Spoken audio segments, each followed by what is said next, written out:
All right, now joining us in the broadcast, we've got Mr. Aaron David Miller, who's a senior fellow at the Carnegie Endowment for International Peace. Mr. Miller, thank you very much indeed for joining us here on WION.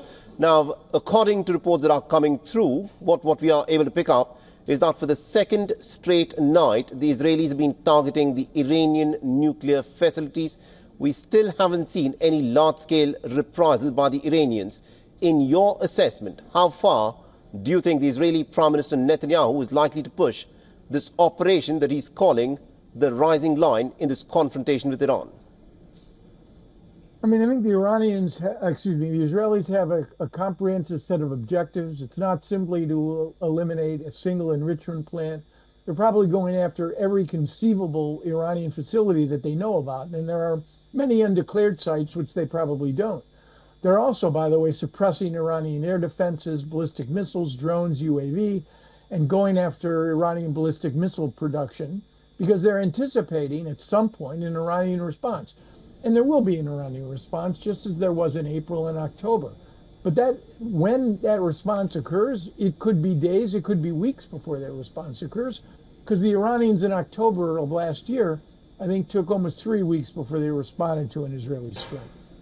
So interesting. The Israelis have escalation dominance. They dominate the airspace, and I would expect several more days and phases of this operation.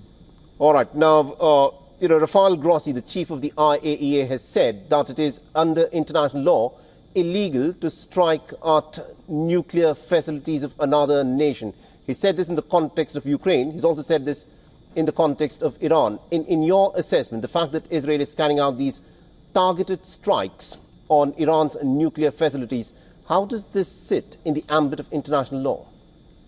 Well, look, I've worked for half a dozen administrations, Republican and Democrats, and not just in the United States. International law is adhered to when, in fact, it's convenient and violated when it's not. In this case, the Israelis are operating under what they describe as the Begin Doctrine. You remember in 1981, then Prime Minister Menachem Begin went after the Iraqi Osiris reactor in Tuwaitha. And the Americans, by the way, during one of the campaigns in Iraq, also struck the Tuwaitha reactor. So I don't think that's the issue right here. We've watched over the last 18 months a violation of international norms by both Hamas and by Israel.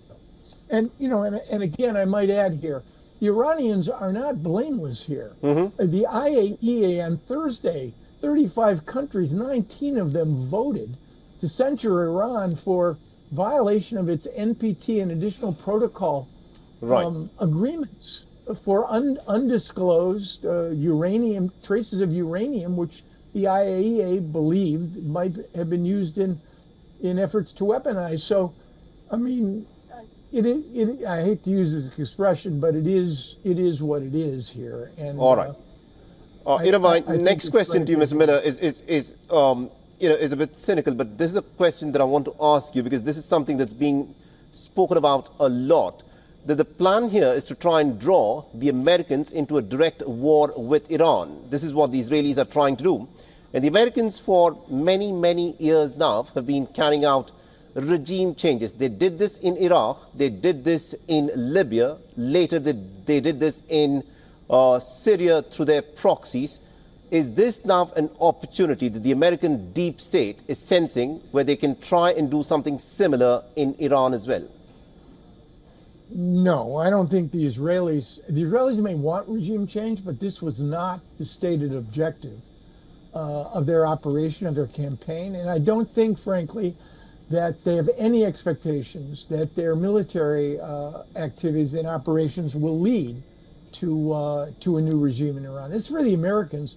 Look, I think the reality is this president, and you saw that reflected in the statement of the Secretary of State, this president may have acquiesced or enabled this Israeli strike, but he has no intention of involving himself. He will defend the Israelis. There was a national security meeting at 11 o'clock today. I'm sure they're coordinating defense. But I don't see an escalation of American offensive activities against Iran unless the Iranians make a calculation that since the U.S. enabled the Israelis, that American assets in the Gulf, Americans on Iraqi air bases, on bases in Iraq and in Syria, unless the Iranians strike American assets directly, I see very little chance, frankly, that the Trump administration is going to get drawn into this. All right. We'll have to wait and watch as to how this plays out. Thank you very much indeed, Mr. Miller, for joining us with that perspective. Thank you for having me. Appreciate it. For all the latest news, download the WION app and subscribe to our YouTube channel.